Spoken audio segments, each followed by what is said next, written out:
अस्सलामुअलैकुम, welcome to JSK design studio. आज हमारी दूसरी क्लास है रिगार्डिंग पेन टूल। तो आइए स्टार्ट करते हैं।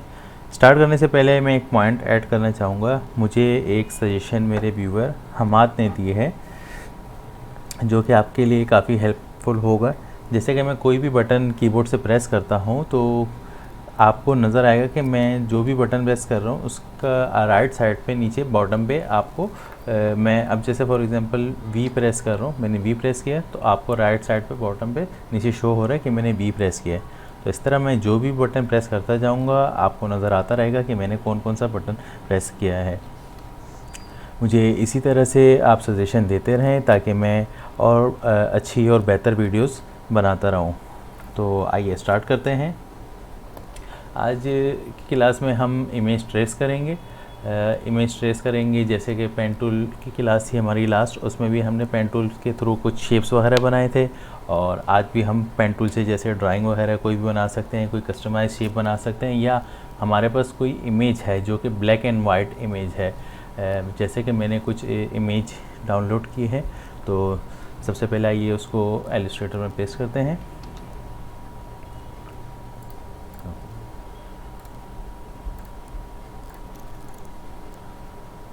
ये एक लोगो है फेसबुक का।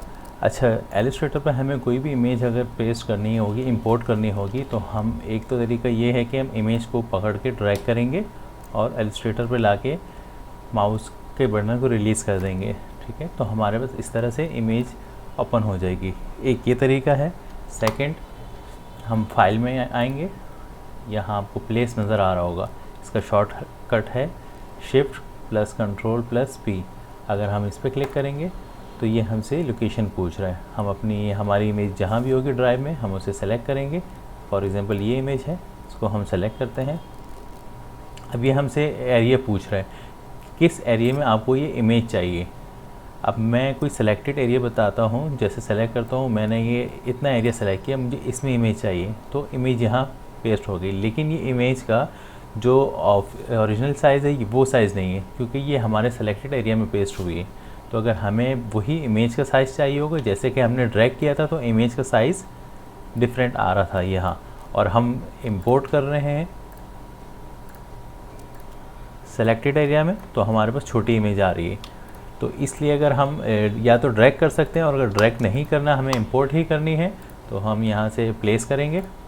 प्लेस पे जैसे ही क्लिक करेंगे तो इमेज सेलेक्ट करने के बाद प्लेस करेंगे, और हम यहाँ कोई एरिया सेलेक्ट नहीं करेंगे, हम सिंपली माउस से क्लिक कर देंगे। तो ये हमारे पास इमेज यहाँ प्लेस हो चुकी है। ठीक है, इमेज को हम पकड़ के सेंटर अलाइन करेंगे। यहाँ से हॉरिजॉन्टल सेंटर अलाइन होगा और यहाँ से वर्टिकल अलाइन होगा, जैसे कि मैंने आपको पिछली कुछ क्लासेस में बताया था।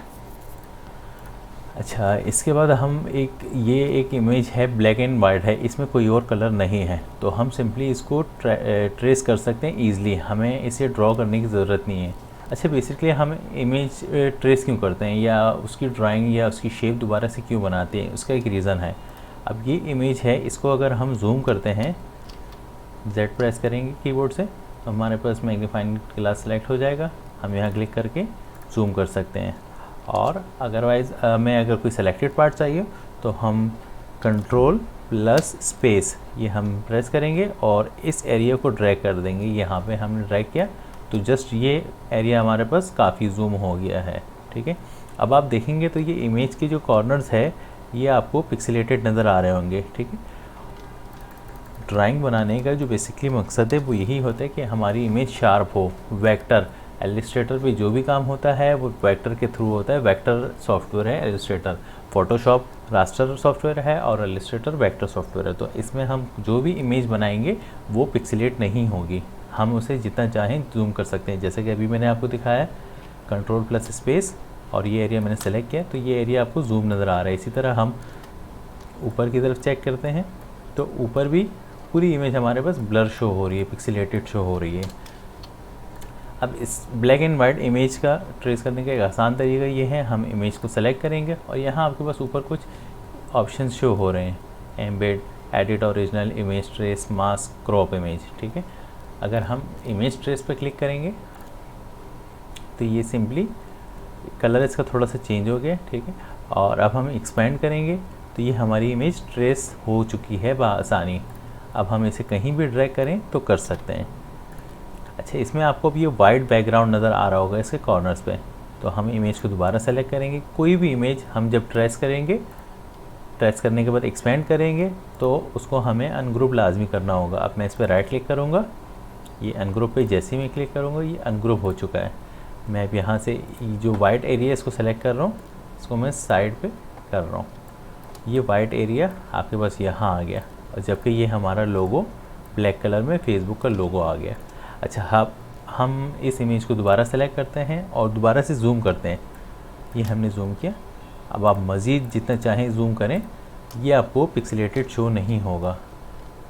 इमेज ट्रेस करने का बेसिक मकसद यही होता है ताकि इमेज पिक्सेलेट ना हो और हम किसी भी साइज़ पे हमें कहीं भी वो लोगो, आइकन, वो शेप, वो ड्राइंग कुछ भी हो, वो हमें जहाँ भी यूज़ करनी हो तो वो ईज़िली यूज़ हो सके ताकि उसका रिज़ल्ट ख़राब ना हो।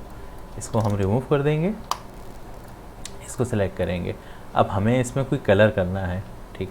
तो वही हम पुराने क्लासेस में जैसे हमने देखा था, पैनल्स को हम ऊपर करेंगे, कलर्स पैनल को। यहाँ कोई भी सेलेक्टेड कलर, जैसे कि फेसबुक का कलर होता है नॉर्मली ब्लू, तो हम ब्लू ये भी कर सकते हैं, डार्क ब्लू भी कर सकते हैं। आपको कोई सेलेक्टेड कलर चाहिए अपनी मर्ज़ी का कुछ भी, तो आप वो भी कर सकते हैं। ब्लैक कर सकते हैं, ऑरेंज कर सकते हैं, जो चाहें आप वो कलर कर सकते हैं। अच्छा, अब मैं इस इमेज को रिमूव कर रहा हूँ, ठीक है। मैं दोबारा से इमेज इंपोर्ट कर रहा हूँ। इसका शॉर्टकट है Ctrl+Shift+P। जैसे ही मैंने प्रेस किया हमारे पास विंडो ओपन हुई। मैं दोबारा इमेज सेलेक्ट कर रहा हूँ और यहाँ प्लेस कर रहा हूँ। मैंने फिर क्लिक किया, इमेज हमारे पास पेस्ट हो गई, ठीक है। मैं इसको सेंटर अलाइन कर रहा हूँ। अच्छा, अब ये जो इमेज है इसमें हम कलर नहीं कर सकते। जैसे कि हमने वो इमेज का वेक्टर पहले बनाया, उसे ट्रेस किया, उसके बाद हमने उसमें कलर चेंज किया। अब मैं इसको क्लिक कर रहा हूँ तो इसमें मेरे पास कलर्स के ऑप्शन शो नहीं हो रहे, ठीक है।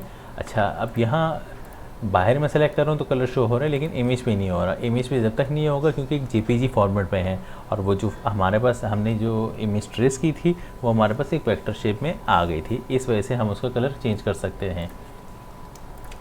अब हम कोई शेप बनाते हैं, Ctrl+Shift+P, प्लेस। यहाँ से मैंने एक कार्टून डाउनलोड किया है, इसको मैं सेलेक्ट करता हूँ, प्लेस, और मैंने जस्ट सिंपल क्लिक किया, ठीक है। इसको भी सेंटर अलाइन करेंगे, साइज़ इसका थोड़ा सा चौड़ा कर देंगे। अच्छा, इसको मैं क्लिक करूँगा तो साइड पे आपको कॉर्नर्स पे एरो नज़र आ रहा होगा, ठीक है। इस एरो को हम पकड़ेंगे और अगर माउस से ड्रैग करेंगे तो इमेज की शेप जो है वो ख़राब हो सकती है, ठीक है। तो हमें हमेशा शिफ्ट के साथ इमेज को इस कॉर्नर से माउस का बटन हम प्रेस करेंगे और शिफ्ट प्रेस करेंगे, और उसके बाद हम नीचे की तरफ इसे ड्रैग करेंगे तो ये प्रोपोर्शनली इसका साइज़ छोटा हो रहा है, ठीक है। अगर हम बाहर शिफ्ट के करेंगे तो इसका साइज़ ख़राब हो सकता है, इसकी शेप ख़राब हो सकती है। तो हमें हमेशा शिफ्ट के साथ शिफ्ट प्रेस करके इसका साइज़ छोटा करना होगा, ठीक है। मैं इसका साइज़ छोटा किया। अब मैं इसको सेंटर अलाइन कर रहा हूँ, हॉरिजॉन्टल वर्टिकल दोनों साइड से। ये एक लेयर हमारे पास है, इसको मैंने सेलेक्ट किया। अच्छा, अब हम आते हैं लेयर्स पे। ये लेयर्स का पैनल हमारे पास ओपन हो तो यहाँ आपको एक लेयर नज़र आ रही होगी। अच्छा, लेयर्स क्या है? लेयर्स बेसिकली हम जिस लेयर्स पे काम करते हैं, अब जैसी एक लेयर है इस पर मुझे काम करना है। अगर मैं इसके ऊपर कोई ड्राइंग करूँगा पेन टूल सेलेक्ट करके, तो इसके साथ, या अगर मैं इसको सेलेक्ट करता हूँ तो ये कहीं भी ड्रैग हो रही है, मैं ड्राइंग करूँगा तो ठीक से ड्राइंग नहीं कर पाऊँगा, तो इसलिए मुझे इसे लॉक करना होगा। मैंने लेयर को जैसे इस शेप को जैसे ही सेलेक्ट किया तो यहाँ आपके पास ये एक आँख नज़र आ रही होगी। इस आँख को मैं जैसे ही क्लिक करूँगा तो ये जो इस इमेज थी वो हाइड हो गई है। अब मैं दोबारा यहाँ चेक लगाऊंगा तो वो इमेज दोबारा शो हो गई है। अच्छा, इसके बराबर में एक और आपके पास ये पॉइंट है, लेकिन यहाँ कुछ नज़र नहीं आ रहा है। लेकिन अगर आप माउस यहाँ लेके आएंगे तो आपको नज़र आ रहा है टॉगल्स लॉक।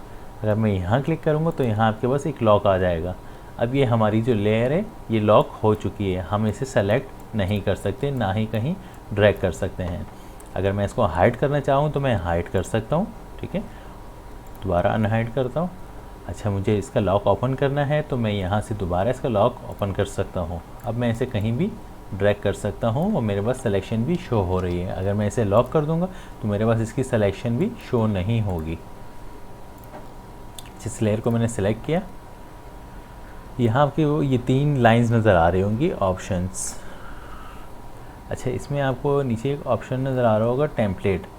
मैं टेम्पलेट पे जैसे ही क्लिक करूँगा तो इसका कलर थोड़ा सा चेंज हो जाएगा। ये आपने देखा कलर इसका लाइट हो गया और ये ख़ुद ब खुद लॉक भी हो गया है। ये लेयर अब लॉक हो चुकी है, तो इसमें अब हम आसानी से ड्राइंग कर सकते हैं। अगर हम इसका टेम्पलेट ऑफ़ करते हैं तो सेम पुरानी कंडीशन में इमेज आ चुकी है। इस तरीके से या तो अब जैसे मैं इसके ऊपर कोई चीज़ ड्रॉ करना चाहूँ, मतलब इसकी शेप बनाना चाहूँ, तो मैं इसे सेलेक्ट करके लॉक कर दूँगा और उसके बाद मैं पेन टूल सेलेक्ट करके यहाँ से मैं सिलेक्शन इसकी स्टार्ट कर दूँगा। ठीक है, इस तरह मैं इसकी सिलेक्शन लूँगा, लेकिन आपको सिलेक्शन ठीक से नज़र नहीं आ रही होगी। तो टेम्पलेट करने का मकसद ही यही होता है ताकि इमेज थोड़ी सी ओपेसिटी उसकी थोड़ी कम हो जाए। ठीक है, अनलॉक करेंगे हम यहाँ से, इसको सेलेक्ट करेंगे और यहाँ क्लिक करके टेम्पलेट पे क्लिक करेंगे। अब ये लॉक भी हो गया, ओपेसिटी भी इसकी कम हो गई। हम इसे थोड़ा जूम करते हैं, कंट्रोल प्लस स्पेस और माउस का बटन प्रेस करेंगे। अब मैं पेन टूल सेलेक्ट कर रहा हूँ।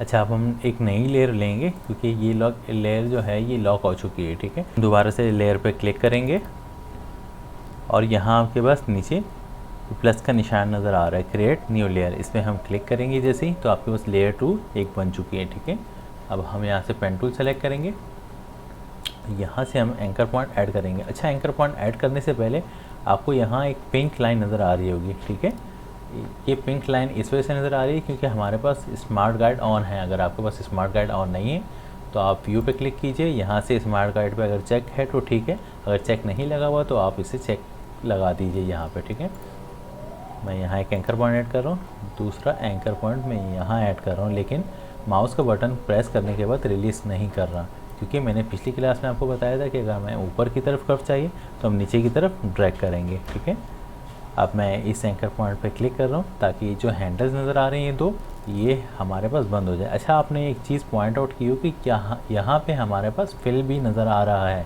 फिल शो हो रहा है। ठीक है, क्योंकि यहाँ से फिल इसका वाइट कलर है। हम इसको सेलेक्ट करेंगे, यहाँ से भी हम इसका फिल ऑफ कर सकते हैं। ठीक है, क्योंकि आप जब भी शेप बनाएं तो फिल को हमेशा ऑफ कीजिएगा ताकि आपको शेप बनाने में, पाथ बनाने में, सिलेक्शन करने में आसानी हो। और इसका स्ट्रोक ऑन कीजिए, स्ट्रोक को बढ़ा दीजिए 3 पॉइंट तक, ये रेड कलर है, या 2 पॉइंट। अब यहाँ से हम पेन पे दोबारा पेन टूल सेलेक्ट करेंगे और एंकर पॉइंट ऐड करेंगे। यहाँ एक सिलेक्शन लेंगे, यहाँ एंकर पॉइंट ऐड हो चुका है। अब हम यहाँ एक एंकर पॉइंट ऐड करेंगे और उसे राइट साइड की तरफ थोड़ा कर्व ड्रैग करेंगे ताकि लेफ़्ट साइड पे हमारा कर्व बन जाए। ठीक है, यहाँ हम एंकर पॉइंट इस पे दोबारा क्लिक करेंगे और हम यहाँ एक एंकर पॉइंट ऐड करेंगे। अगर मैं यहाँ एंकर पॉइंट ऐड करता हूँ तो इसकी शेप कुछ ठीक नहीं आएगी क्योंकि सेंटर में थोड़ा सा स्पेस आ रहा है। वो हम बाद में डायरेक्ट सिलेक्शन टूल से भी ठीक कर सकते हैं, लेकिन वो अभी स्टार्टिंग की क्लासेस है तो हो सकता है आपको सिलेक्शन करने में मुश्किलात का सामना करना पड़े, तो इसलिए इसे हम अंडू करेंगे और यहाँ एंकर पॉइंट ऐड करेंगे ताकि हमारे जो पाथ एंकर पॉइंट से छोटे छोटे हो, डिस्टेंस कम हो, तो हम ईज़िली उसे मूव कर सकें।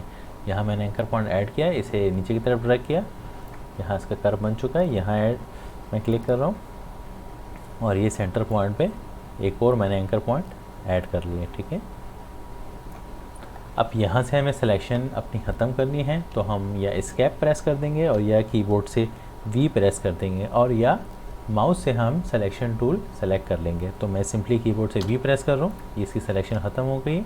थोड़ा सा जूम आउट कीजिए। अब हमारे पास हाफ पोर्शन की सिलेक्शन हो चुकी है। जैसे कि पिछली वीडियो में मैंने आपको बताया था कि हम कोई भी शेप बनाना चाहें तो हम इसका हाफ पोर्शन बनाएंगे और उसी की डुप्लीकेट कॉपी लेके हम राइट साइड पे पेस्ट कर देंगे। मैंने इस सिलेक्शन को सेलेक्ट किया, राइट क्लिक किया, ट्रांसफॉर्म, रिफ्लेक्ट करने के बाद इसकी जो सिलेक्शन है मूवमेंट खुद ही चेंज हो चुकी है। ठीक है, इसकी डायरेक्शन। अब हम इसकी एक कॉपी लेंगे, हम ओके करेंगे तो ये सिर्फ मूवमेंट चेंज होगी, मतलब ये सिर्फ रिफ्लेक्ट हो जाएगा 90 डिग्री पर। लेकिन हमें इसकी डुप्लीकेट कॉपी चाहिए, तो हम कॉपी पे क्लिक करेंगे। तो ये हमारी पुरानी जो हमने सिलेक्शन थी ये वो है, और ये इसकी डुप्लीकेट कॉपी है। हम कॉपी को सेलेक्ट करेंगे, शिफ्ट प्रेस करके राइट साइड की तरफ हम इसे ड्रैग करेंगे, और यहाँ आपको नज़र आ रहा होगा ये बीच में एक पिंक लाइन नज़र आ गई है, और सेंटर में नज़र आ रहा होगा आपको इंटरसेक्ट। ठीक है, इसका मतलब है दोनों एंकर पॉइंट एक दूसरे से मिल चुके हैं। माउस का बटन रिलीज़ कीजिए। अब हम इसे जूम करेंगे, कंट्रोल प्लस स्पेस, तो आपके पास ये प्लस का निशान नज़र आ रहा होगा। ठीक है, हम इस एरिया को जूम करना चाह रहे हैं, सिर्फ इस एरिया को, तो हम यहाँ से क्लिक करेंगे इस इतने पोर्शन में, ताकि हमारे पास ज़्यादा से ज़्यादा जूम हो सके। और अगर आप चाहें तो सिंपली Z प्रेस करके या टूल सेलेक्ट करके इस तरह भी जूम कर सकते हैं, लेकिन इस तरह आपको ज़्यादा क्लिक करने पड़ेंगे, तो कंट्रोल और स्पेस प्रेस कीजिए और एरिया को सेलेक्ट कर लीजिए, तो जल्दी जूम हो जाएगा। अब यहाँ आपको दोनों एंकर पॉइंट्स के दरमियान स्पेस नज़र आ रहा होगा, तो हम क्या करेंगे, डायरेक्ट सिलेक्शन टूल लेंगे या कीबोर्ड से A प्रेस कर देंगे और इन दोनों एंकर पॉइंट्स को सेलेक्ट कर लेंगे, राइट क्लिक करके ज्वाइन, तो ये दोनों एंकर पॉइंट्स ज्वाइन हो चुके हैं। इसी तरीके से यहाँ भी दो एंकर पॉइंट्स थे, हम इसे भी जूम करेंगे और डायरेक्ट सिलेक्शन टूल लेंगे A प्रेस करके, दोनों पॉइंट्स को सेलेक्ट करेंगे, राइट क्लिक करके ज्वाइन कर सकते हैं, और अगर आपको शॉर्टकट यूज़ करना है तो कंट्रोल J प्रेस कीजिए, ये भी ज्वाइंट हो चुका है। हम जूम फिट टू स्क्रीन करेंगे, कंट्रोल प्लस 0। ठीक है, अब हम इसका लेफ़्ट साइड का फुट बनाते हैं।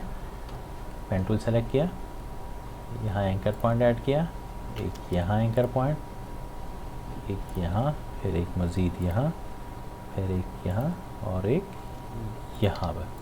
अब हम इसी की डुप्लीकेट हमें चाहिए, तो हम राइट क्लिक करके ट्रांसफॉर्म रिफ्लेक्ट करके भी कॉपी ले सकते हैं, और अगर हम चाहें तो ऑल्ट प्लस शिफ्ट प्रेस करके हम इसे ड्रैग कर सकते हैं राइट साइड की तरफ, हमारे पास डुप्लीकेट कॉपी बन जाएगी। लेकिन ऑल्ट प्लस शिफ्ट प्रेस करना ज़रूरी है, अगर मैं जस्ट इसको ड्रैग करूँगा तो वो सिलेक्शन वहाँ से ख़त्म हो गई, यहाँ मूव हो जाएगी। कंट्रोल Z कर रहा हूँ, undo, alt plus shift right side की तरफ ड्रैग किया, डुप्लीकेट कॉपी बन गई। अब हम राइट क्लिक करेंगे, ट्रांसफॉर्म रिफ्लेक्ट, और 90 डिग्री पर इसे रिफ्लेक्ट कर देंगे। हमें अब कॉपी नहीं चाहिए तो हम जस्ट ओके करेंगे, ये रिफ्लेक्ट हो चुका है। ठीक है, हम इसे थोड़ा जूम करेंगे, इसकी पोजीशन को सेट करेंगे, शिफ्ट प्रेस कर रहा हूँ ताकि दोनों की अलाइनमेंट सेम रहे। ठीक है, अब हम एक और शेप बनाते हैं। हम शेप टूल पे आएंगे, इलिप्स को सेलेक्ट करेंगे या कीबोर्ड से L प्रेस कर देंगे, हमारे पास इलिप्स टूल सेलेक्ट हो जाएगा। हम यहाँ सर्कल एक बनाएंगे। अच्छा, मैंने लेट सपोज सर्कल यहाँ से स्टार्ट किया, लेकिन अब इसके कॉर्नर्स मिल नहीं रहे। ठीक है, इसका जो टॉप एरिया है वो उससे मिल नहीं रहा, तो सिंपली मैं शिफ्ट प्रेस स्पेस प्रेस करूँगा तो मैं ये सिलेक्शन अब कहीं भी मूव कर सकता हूँ। लेकिन अगर मैं स्पेस प्रेस नहीं करता तो मैं इस सिलेक्शन को कहीं और मूव तो कर सकता हूँ, लेकिन कहीं और शिफ्ट नहीं कर सकता। तो इसलिए मुझे, अगर मेरी सिलेक्शन ख़राब हो गई तो मैं स्पेस प्रेस करूँगा और इस सिलेक्शन को ऊपर की तरफ ड्रैग कर दूँगा ताकि अपनी पोजीशन पर आ सके, और शिफ्ट प्रेस करके मैं सर्कल बनाऊँगा ताकि प्रोपोर्शनली साइज़ ठीक रहे इसका। ठीक है, सेंटर अलाइन, अगर अलाइनमेंट थोड़ी ख़राब होगी तो खुद बहुत सेंटर अलाइन हो जाएगा पेज का, लेकिन आपकी अलाइनमेंट सेम होनी चाहिए हर जगह। यह अलाइनमेंट फॉर एग्जांपल यहाँ आप क्लिक करेंगे, अलाइन टू आर्टबोर्ड सेलेक्ट होना चाहिए, अलाइन टू सिलेक्शन नहीं होना चाहिए।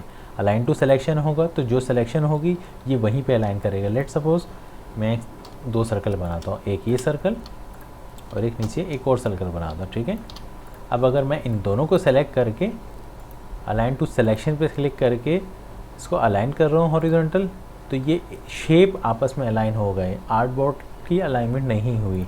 लेकिन अगर मैं दोनों को सेलेक्ट करके यहाँ से अलाइन टू आर्टबोर्ड करता हूँ तो ये अब मैं अलाइन पे क्लिक करूँ तो ये आर्टबोर्ड के अकॉर्डिंग अलाइन हो चुके हैं। तो इसलिए इसको जब भी अलाइन करना हो यहाँ क्लिक कीजिए, अलाइन टू आर्टबोर्ड, और यहाँ से हॉरिजॉन्टल अलाइन कर दीजिए। अब हम मज़ीद दूसरी शेप बनाते हैं, इसकी आइज़ बनाते हैं, आंखें। वही एलिप्स टूल लेंगे या कीबोर्ड से L प्रेस करेंगे, शिफ्ट प्रेस करेंगे साथ में। अगर हमें इस जगह चेंज करनी हो तो हम कीबोर्ड भी स्पेस भी साथ में प्रेस कर सकते हैं। ठीक है, इसी तरीके से हम एक और शेप बनाएंगे। एल सेलेक्ट करेंगे, एल प्रेस करेंगे, ये हमारे पास इसकी आइज़ भी बन चुकी हैं। ठीक है, आपको अलाइनमेंट थोड़ी ठीक नहीं लग रही, आप जूम कीजिए, सिलेक्शन टूल सेलेक्ट कीजिए और इसको सेलेक्ट करके इसकी अलाइनमेंट ठीक कर दीजिए। सेम इसी तरीके से भी अगर ठीक नहीं लग रही इसको साइड पे कीजिए, दोबारा से इसको ड्रैग कर दीजिए। ठीक है, अब ये हमारे पास शेप है, हम इसे पेन टूल के थ्रू बनाएंगे। पेन टूल सेलेक्ट करेंगे, ये पॉइंट यहाँ एक एंकर पॉइंट ऐड करेंगे, यहाँ एंकर पॉइंट ऐड करेंगे और यहाँ पे एंकर पॉइंट ऐड करने के बाद माउस का बटन रिलीज़ नहीं करेंगे क्योंकि हमें शेप कर्व में चाहिए। मैंने इसको थोड़ा सा लेफ़्ट साइड की तरफ ड्रैग किया तो हमारे पास कर्व में शेप बन चुकी है। मैं वी प्रेस करूँगा या सिलेक्शन टूल सेलेक्ट करूँगा, हमारे पास सिलेक्शन इसकी ख़त्म हो जाएगी। ठीक है, ये जो सर्कल है ये भी कुछ ठीक नहीं लग रहा, तो हम इसे भी सेलेक्ट करेंगे और इसे नीचे की तरफ थोड़ा सा ड्रैग कर देंगे ताकि इसकी पोजीशन ठीक हो जाए। जूम आउट करूँगा, इसके बाद हम ये जो लेयर थी हमारी शेप जो थी, जो जेपीजी फॉर्मेट में थी हमारे पास इमेज, इसको सेलेक्ट करूँगा, इस ऑप्शन पर क्लिक करूँगा और टेम्पलेट को अनचेक कर दूँगा। ठीक है, अब हमारे पास ये नीचे जो आपको लाइंस नज़र आ रही है, बॉक्स नज़र आ रहा है, तो ये जेपीजी इमेज है। इसे मैं यहाँ से भी सेलेक्ट कर सकता हूँ और सिंपली यहाँ से भी सेलेक्ट कर सकता हूँ। ठीक है, मैंने यहाँ से इसे सेलेक्ट किया, इसे लेफ़्ट साइड पर ड्रैग किया। अब आप देखिए ये हमारी इमेज ट्रेस हो चुकी है। अब हम इसमें कलर करते हैं, इस एंकर पॉइंट इस शेप को सेलेक्ट कर रहे हैं, टूल में से हम आई ड्रॉपर को सेलेक्ट कर सकते हैं या फिर कीबोर्ड से हम आई प्रेस करेंगे तो हमारे पास आई ड्रॉपर सेलेक्ट हो जाएगा। ठीक है, सिंपली मैंने आई प्रेस किया और अब मुझे ये जो ब्लैक कलर है ये मुझे इस पोर्शन में चाहिए, तो पहले मैं इस पोर्शन को सेलेक्ट करूँगा, इस पार्ट को आई ड्रॉपर टूल सेलेक्ट करूँगा और यहाँ मैं सिंपली एक क्लिक कर रहा हूँ, इसका कलर चेंज हो गया है। ठीक है, इसी तरीके से मुझे इस शेप में ये वाला कलर चाहिए तो मैंने इस शेप को सेलेक्ट किया, आई ड्रॉपर टूल सेलेक्ट किया और कलर यहाँ से सेलेक्ट कर लिया। फिर सिलेक्शन टूल सेलेक्ट किया, इसको भी सेलेक्ट किया और शिफ्ट प्रेस करके इसको भी सेलेक्ट कर लिया। ठीक है, आई ड्रॉपर टूल दोबारा सेलेक्ट किया और यहाँ से इसका कलर भी चेंज कर दिया। ये सर्कल और ये तीनों सर्कल वाइट कलर्स हैं। ठीक है, तो मैंने तीनों को सेलेक्ट किया शिफ्ट प्रेस करके, आई ड्रॉपर टूल सेलेक्ट किया और वाइट कलर यहाँ से सेलेक्ट कर लिया। आप चाहें तो आप यहाँ से भी वाइट कलर सेलेक्ट कर सकते हैं और लेकिन स्ट्रोक आपको ऑफ करना पड़ेगा। लेकिन अगर आप यहाँ से सेलेक्ट करेंगे तो इसमें जबकि स्ट्रोक नहीं है तो इसलिए स्ट्रोक सेलेक्ट नहीं होगा, सिंपली कलर सेलेक्ट होगा। तो मैं यहाँ से सेलेक्ट करता हूँ, ये भी वाइट कलर चेंज हो चुका है। अब ये हमारी इमेज ट्रेस हो चुकी है। अच्छा, हमारी ये इमेज बनाने के बेसिकली जो मकसद था ये था कि हमारे पास जो इमेज है, इमेज क्वालिटी हाई हो जाए। ठीक है, ये जेपीजी फॉर्मेट है, अगर मैं इसके राइट फुट को आपको जूम करके दिखाऊं तो ये पिक्सेलेट हो रहा है। ठीक है, अब मैं दोबारा अपनी इमेज पे आता हूँ, इसे सबसे पहले सेलेक्ट करके राइट क्लिक करके मैं मूव कर रहा हूँ ताकि ये एक साथ मूव हो। अब मैं इसका भी राइट पोर्शन को जूम कर रहा हूँ, ऑल्ट प्लस स्पेस, तो आप देखिए ये जो पोर्शन है इसका ये पिक्सेलेट नहीं हो रहा। आप जितना चाहें इसे जूम कर सकते हैं। ठीक है, मैं इस जेपीजी इमेज को रिमूव कर रहा हूँ, ये जूम आउट कर रहा हूँ स्क्रीन को, कंट्रोल ऑल्ट प्लस स्पेस, इससे जूम आउट होगा, कंट्रोल प्लस स्पेस से जूम इन होगा, इससे जूम इन होगा, control alt space zoom out होगा। मैं इसको काफ़ी जूम आउट कर रहा हूँ। ठीक है, मैंने इमेज सेलेक्ट की, मैंने ऑल्ट प्लस शिफ्ट सेलेक्ट किया और इसे ड्रैग कर रहा हूँ बाहर की तरफ, तो ये प्रोपोर्शनली इसका साइज़ बड़ा हो जाएगा। लेकिन अगर मैं सिंपली शिफ्ट प्रेस करके कर रहा हूँ तो वो एक साइड पे इसकी पोजीशन, इसका साइज़ बड़ा होगा। तो मुझे अगर प्रोपोर्शनली चाहिए ओवरऑल तो मैं ऑल्ट प्लस शिफ्ट प्रेस करूँगा और प्रोपोर्शनली इसे बड़ा कर दूँगा।